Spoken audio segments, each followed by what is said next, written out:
Hello everyone, this is Jimmy and welcome to episode 6 of Celestial Journey. Today, with any luck, I would like to get our ME system up and running, even if it's just a basic one where we're doing storage. I don't think we're quite ready to handle auto crafting yet. So to do so, the first thing we would need, as we mentioned last episode, is the Growth Accelerator. I think I have pinned here somewhere. Or Crystal Growth Accelerator. If you remember, these take a couple plastics which come from the sawmill for the time being. So between episodes, I mined up a bunch more coal, turned it into silicon, and got some tiny dry rubber in the process. I think this is enough to make 4 pieces. And is there a way to turn one into 2 by chance? Doesn't look like we can double these. Alright, so we just smelt these, and they turn into plastic. So with our plastic, it's enough to make 2 crystal growth accelerators, but I think for now we're just going to settle for 1. I don't have glass. Let's see. Sand, smelt, glass.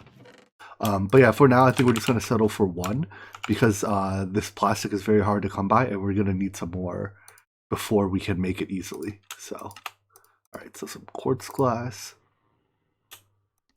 A hopper. Oh, thought I had cables. Alright, I'm gonna do some crafting real quick. 1 crystal growth accelerator coming right up. So, to hook this up, it takes this AE energy directly. So, let's see. We can put it, let's just put it further down the line here then. Well, where are my conduits? I find using these ME conduits very convenient. And let's see. So I want to use a toggle bus as well. What this does is it allows you to turn on and off the connection with a redstone signal. So, yeah, sure, we'll leave it here for now. Maybe it has to be right on it. Hold on. So the toggle bus is a multi-block part. And I think what it does is when it receives a redstone signal, in fact, you can kind of see, I think, see that little, like those 2 pixels there? They, one state is on, one state is off. I'm not sure which is which. But basically you use it to detach part of the network from the other part. So my idea with it is we can use it to, that's not how I want that to place. We can use it to detach the crystal growth accelerator from the network, because these crystal growth accelerators always take power, even if they're not, even if all they're doing is existing. And in fact, I believe we can check that with a Certus quartz wrench. Let me make one real quick. Alright, turns out the Certus quartz wrench can't do it. I thought it was something like you click on energy acceptor, but you might need the networking tool or something. Anyways, off the top of my head, I think it's something like 30 to 40 RF a tick, just for existing, which isn't a terrible amount, but I mean, nothing else in our base, does it. Like, if for everything else in our base, if we're not using it, it doesn't waste power. So anyways, my plan is, you can, right now I think it's on because it's pulsing, so, I guess it's, signal, or a redstone signal is required to turn it on. Anyways, now that we have it, we can grow our crystals. So first we have to make the crystal. Certus quartz, or it's, yeah, dust and sand. There's also the Fluix variant, and all we do is throw these into the water. So actually, you know what, for reference, how about we'll throw, I don't think they've grown any yet, we'll throw you into that puddle, and we'll make another puddle that's not powered, and just test and compare how long it takes.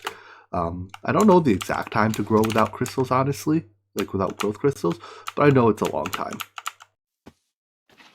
So we'll just leave those in there for comparison, and I'll make a batch of Fluix seeds as well. Alright, it's been about a minute, so let's compare and see how our seeds are doing. So the ones that have had the growth crystals are now 19% done, so yeah, it takes about 5 minutes. The ones that haven't are 0% done. Now, they don't stack with the ones I just made, which are 0.0, 0000. So they have a little bit of progress. But yeah, point is the single growth accelerator makes a huge difference. It goes from less than 0.05, I guess, depending on how it rounds, to 19%. So anyways, I'm going to throw all our seeds in there, let them grow. You don't have to worry about them despawning. They don't like despawn after 5 minutes like most items do. So yeah, those will grow. In the meantime, let's look at how we want to do our storage. So we'll need one ME controller. I mean, we don't strictly need one ME controller, but we're going to have all the resources to make one anyways. So let's start with that. And my plan is, because we're only doing digital storage, I'm just going to put a storage bus on each of these, chests. We'll get rid of these furnaces, I guess. And then we'll just have rows and rows of chests that'll be most of our storage.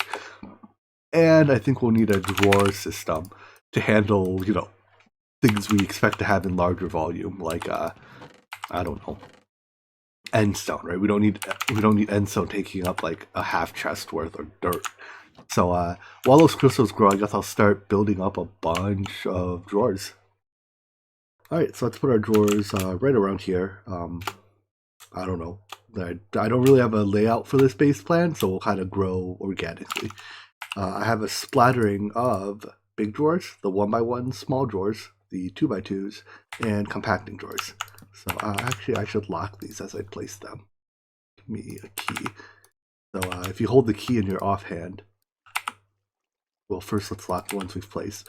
But if you put the key in your offhand, any drawers you place down become immediately locked. Which I guess since we're not, piping stuff into this system yet, it doesn't matter. I can just lock them after the fact just as well. But yeah, I'm going to set up these drawers. I imagine we'll need more than this in the long run because, again, digital storage is very expensive, or like the drives are very expensive. So we'll mostly be using drawers to hold our high volume items. All right, here's our drawer wall, and for the time being, I think I'll give every drawer a void upgrade and a iron storage upgrade.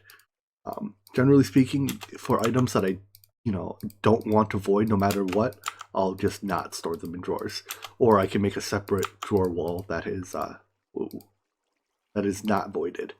But just voiding all of these means that I don't have to worry. Like any item that goes into that I assign to these will never overflow into general storage, which means we don't have to worry about our general storage getting filled up by cobblestone that we accidentally overflowed or something.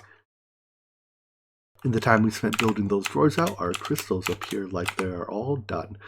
Cool. So in case I hadn't mentioned it, there's multiple advantages to making the pure crystals. In most cases, recipes will accept either pure or regular crystals, with some exceptions, like the ME controller. This only accepts pure crystals. But for stuff like this core, you can use either a regular or a pure one. The advantage is when you use a pure crystal, you get two pure crystals per normal one. So it's kind of like, a doubling mechanic. So let's see what we need to build this. Some skystone blocks and an engineering processor. That ought to be easy enough. That's obsidian, that's skystone, all right? So you cook, and one of you. While we're at it, may as well turn, 32 of these, I guess, into processors. So just by putting them in there, these should start getting stamped. Oh, and now that we're not using this anymore, we can turn it off and save on power. Like before, it'll get stamped, pass to the next layer where it gets stamped again. And for the time being, I have to put the first one in here because the drawer's locked.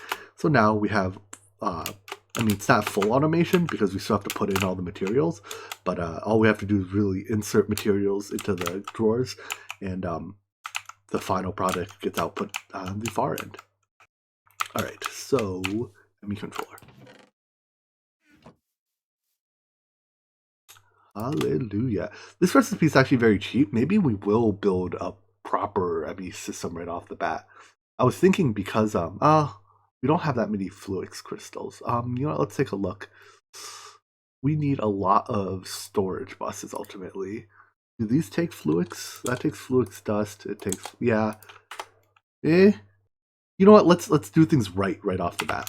Let's build I don't know, maybe 6-ish of these, so that we don't have to tear down and rebuild our ME network, which is always kind of a pain. All right, so 6 ME controllers. Cool.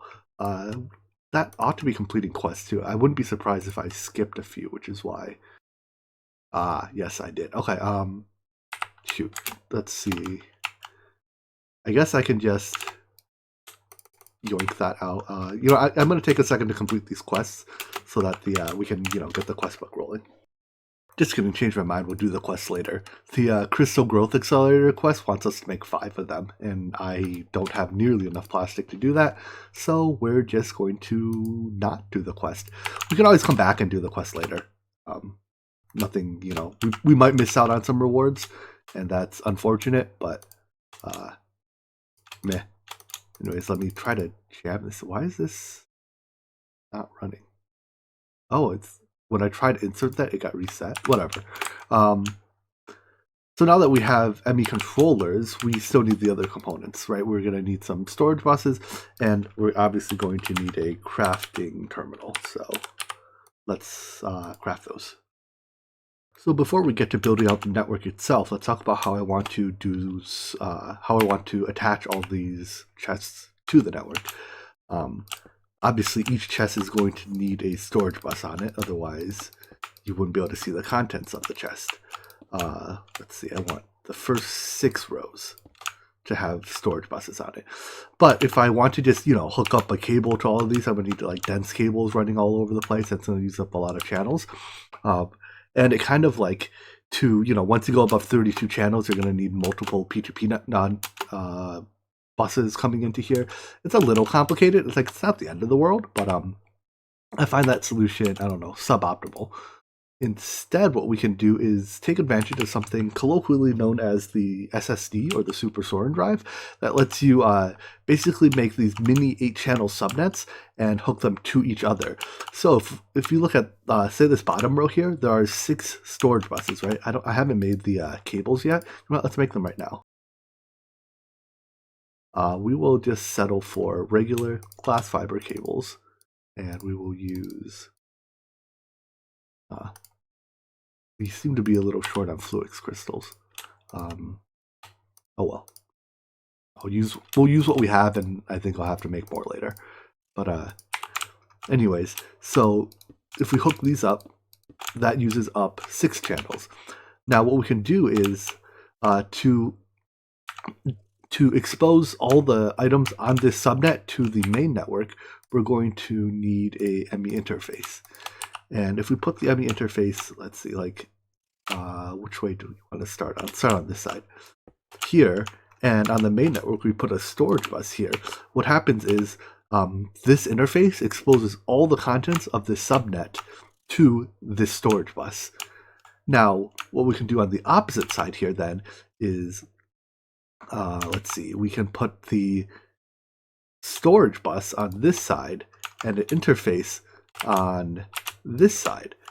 And when we run cables here, whoopsies, we don't want those to connect. I'm going to need some cable anchors. But imagine we run a row of cables along here. Now what happens is all the items in these 6 chests are being exposed via this interface to this network. So it's part of this network, which is getting exposed to our main network. So by doing this, we can use exactly one channel on our main network, and have an arbitrarily large number of storage buses, as long as we keep these 8-channel subnets separate from each other. So I'm going to build out all those cable anchors and wire this up. And this is what it's like all wired up. We need these quartz fiber cables to transmit power from each subnet to the next, because the storage bus interface combo here doesn't transmit power, AE power specifically.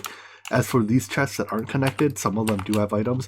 I have to move their contents into these at some point, but I'll do that, when my inventory isn't completely full. So anyways, let's set up our controllers now. Since controllers are cheap, let's see, I don't know, let's make a here, let's make it 5 wide for the main network, and I'll plan on expanding into a cube. In fact, do we have the chisel blocks? What are they called? Like the fake controller chisel blocks? this one. Oh yeah, they're very cheap. I'll make some of those and just lay out the shape of the controller that I want once we have an infinite amount of resources. Let's go with a layout that looks something like this when we're built up.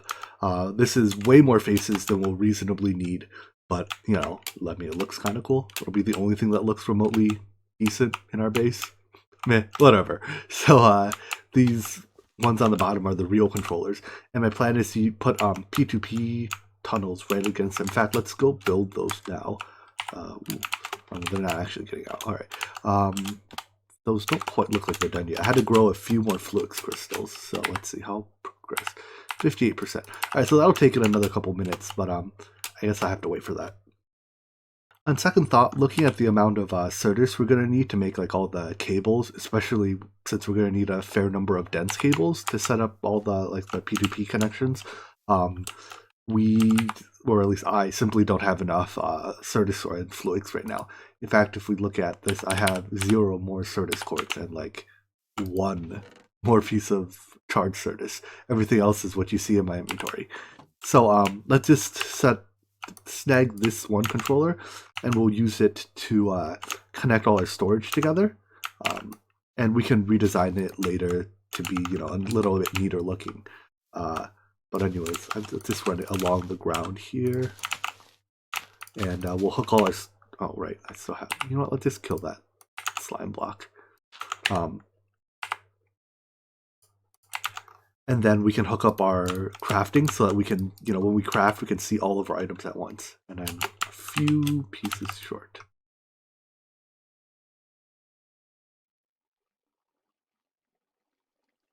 Oh, come on. Other quartz. Do I have it in any other chest? This is like the very last time we'll have to painfully search through our chest to find items. Alright, you turn into dust.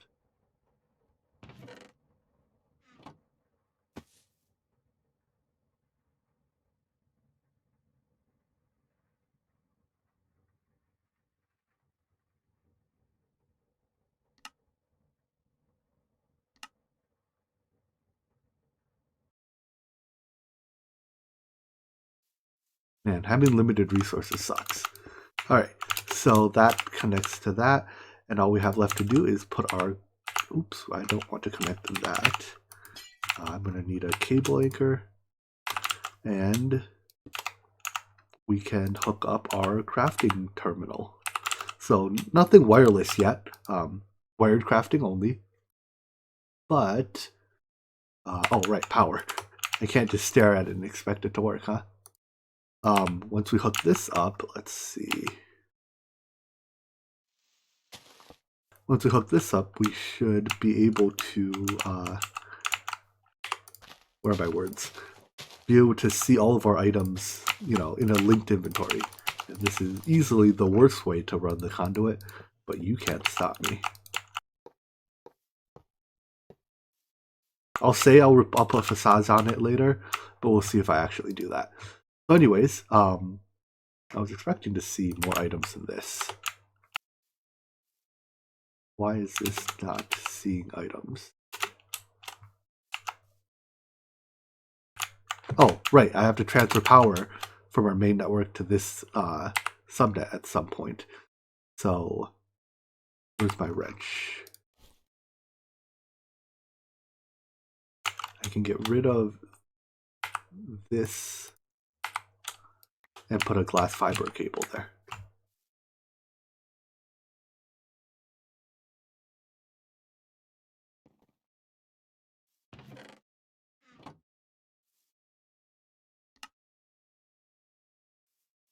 All right, so this ought to do it.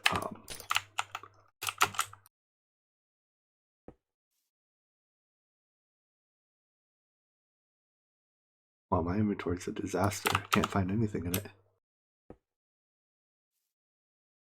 So now power comes, to our ME controller from our power generation.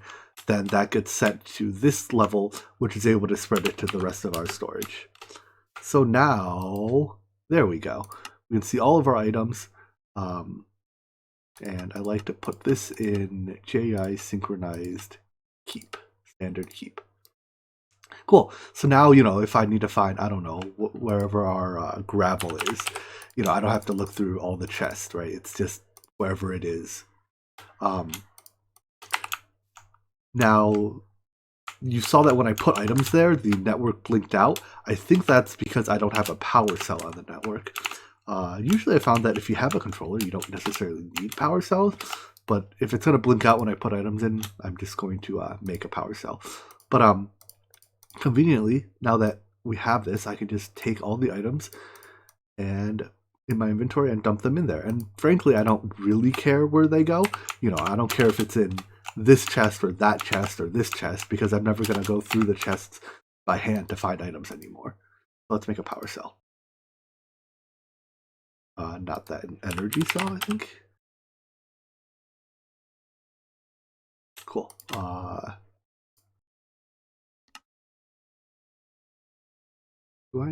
swear I just put another quartz dust in there.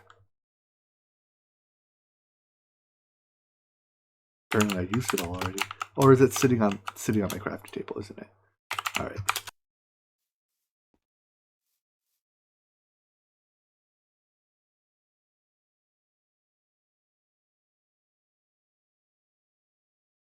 And once we have energy cells on the network, these are basically they're like applied energy 6 batteries. I mean, they are applied energy 6 batteries, and they just keep the network powered. When you have periods of high draw, so we can just tuck it away down here. No one has to see it. And now we should be able to let's just withdraw a bunch of items and deposit them again, and we should see that the network doesn't blink out when I do so, which is a good improvement. Alright, so the next thing I'm going to do is go through these chests, and any items that I think should go in the drawers, I'm going to move them over. So that's, like stuff like gravel, I don't know. So far, only gravel. I guess a lot of these ingots, can be put into compacting drawers. So I've already started that process, but I'm just going to keep going so that we can hopefully save a bit more room in our chests. Alright, with our storage unified and cleaned up at least a little bit, I think I want to tackle the next big problem I'm having. And that is constantly running low on resources. I mean, take a look. We only have, like 3 stacks of gold, 400 iron, and that's even after processing all of our ores. Like, we have very little ore left. So that's not going to stand. I need to do something about that. So looking at the automatic, resource generation options in the pack, there's the Ender Quarry from Extra Utilities, but that requires getting into Botania for the Terra Shatter, among other things, or the Builder. So the Shape Card, regular recipe, or no, not quite regular recipe, but one that we can do. However, the Builder itself, take a look, requires so nothing here is terribly bad until we get into the machine frame, and that requires these gold casings, which require machine cases. So this machine case is really a gate to a lot of things. So I guess that's the next goal I want to do. Of this here, the only things that, well, plastic is difficult but not impossible to get. This is fine. That's so we need a blood altar. So let's go down our rabbit hole here and see how far we have to go. So we need to make a blood altar. Thankfully, I think they were blank slates, right? Yeah. So a tier 1 blood altar will suffice. And that, oh, hey, we're done with our rabbit hole. Just a simple blood altar is not that bad. It takes a little bit of Indarium or a resonant upgrade kit to make a tank. We need to make a capacitor bank, but that seems quite reasonable. I wonder, is the dagger of sacrifice or the sacrificial dagger? Part of me is thinking like you have to overlook something, Jimmy. It can't be this easy. But no, it appears to be this easy. So I guess we can start our foray into blood magic now with a blood altar. So Not that easy. Our Signalum upgrade kit needs some cryothium dust, which is blizz powder. I'm gonna run over to the mountains real quick, see if I can get some blizzes to spawn. If not, we can use a backup recipe of, adding EXP to snowballs to make blizz powder. So there's a mountain range 700 meters away, so let's pay it a visit. Well, I get over here and I see that the biome is extreme hills, which to my knowledge does not spawn blizzes. Um, it's basically nighttime, so I guess I may as well wait the extra minute and find out. But at the very least, I can gather up a bunch of snowballs here, and I think I can even craft these into snow blocks so that they take up a little bit less room, or more room, less room. There was a hotkey K, yeah, K compresses. So this way I can bring some snow back at the very least. Alright, well, we didn't get any blizzards, but I got the snow we needed. And when I got back to my base, there was this jackal man here. I actually shot him a good, 20, 30 times already. Oh no, don't die. But if you see, he has 1,000 health, so he's fine. He takes that damage like a beast. Anyways, after shooting him a bunch and he didn't die, I was like, geez, what is this guy? So it turns out he's an NPC. We can trade for skeleton gear, and he has some, pumpkin gear, too. Jack-o'-lantern gear. But yeah, I don't know if it's any good, but this guy has a lot of health and wither protection. I'm just gonna look through his trades real quick. 6 damage? That's unimpressive. Alright, whatever. I'm gonna lasso him. I have plans for him. The creeper blew up. Anyways, so with all this snow, let's may as well put it in a drawer, I guess. I think it compacts. Yes, it does. Thank goodness. So with all this snow, we can now make the powder, whatever it's called, basalt or blizz powder, in a fluid transposer with some experience. So our liquid EXP can just come from our experience obelisk. I'll store my levels in there. We have 44 buckets ish, and then we just throw snowballs in here, and I'll let it make however many, a fair number of these, and then I guess I could just snag this back and put this back, and that'll make 50, I think, if my count's right. Jeez, but sometimes my mouse acceleration just turns on for some reason. Anyways, that'll make a fair number of blizz powders, and we only need I don't know, 4 for now. I need a few more blaze powder to make pyrotheum dust, so let's see if we can put this restored mob spawner to use. If you remember, we picked this up when we were in the nether earlier, and I'm hoping that we can just add it to our mob farm here. Let's see. Turn the lights on, turn the fans off, and I'm hoping I can place this. You know what? Hold on. I don't think it'll spawn mobs if I place it down immediately. I want to see... redstone on. Is there a way to view its range? Doesn't look like it. I'm curious if it spawns mobs above or below it. But let's try something like, I don't know, putting it right here. Always on. So I don't think it'll spawn mobs while it's lit, but if I turn this on, will that mob spawner start spawning blazes? And it does, you see. And because the blazes aren't in combat, they don't fly. While blazes are capable of flight, they don't, naturally fly. So it looks like the spawn rate's very low, but that's probably fine. We don't need a lot of blazes. And I'm hoping to see some blaze rods in here. We might have not gotten a drop yet, but I'm hoping that after a couple kills we can get some blaze rods. That way I don't have to go fight blazes, because if you remember, they have that really annoying thorns effect. The spawn rate seems a little slow, so I'm going to try speeding it up with some of these speed upgrades. So normally the restored mob spawner doesn't use anything, it doesn't use any grid power. You see there we're at 0, but I think when you put these in, it uses a small amount, but it makes it spawn faster. Oh look, it spawned, wait, it spawned it down there? Also, why are there blocks? Oh, those are probably blocks that Enderman have carried up. I'm out of here. You can't hit me. Anyways, once he's out of combat, he'll sink down again. Cool. So as you can see now, it's spawning much faster. I guess it doesn't care about light level by the looks of things. Anyways, I'll turn the fans back on at least so it pushes all the mobs in.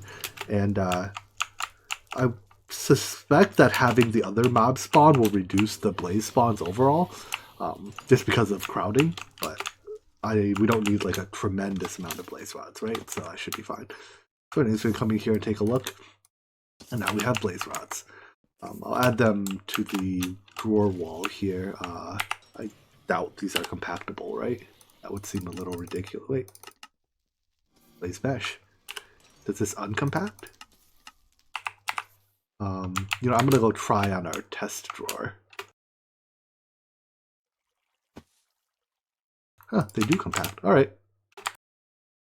They also burn for a long time, which I guess can make them decent fuels. Anyways, put that there.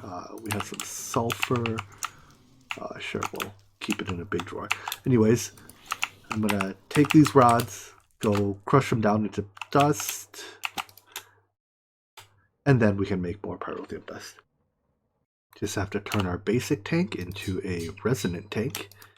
I think these hold quite a bit of fluid too. Yeah, 500 millibuckets unenchanted, and I think up to 2,000 enchanted. So then what's left in a blood altar? Just a vibrant capacitor bank.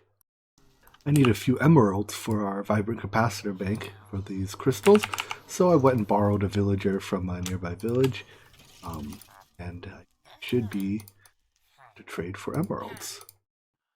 So, what are his other trades? That's not very good. Hoping maybe some of his later trades are also decent, but I'll get as many emeralds as he's willing to sell me, because we have plenty of rotten flesh. 256 stacks left. Alright, what's our next trade? I'll unlock a trade, I guess. I think one trade's usually enough. Anyways, I'm going to unlock this guy's trade, see what we get. Ooh, I like that one. In the end, I think his only real valuable trade was the, emerald for glowstone means, it's a renewable way of getting glowstone, but rotten flesh for emeralds is our way of getting emeralds. So, enjoy your home, buddy.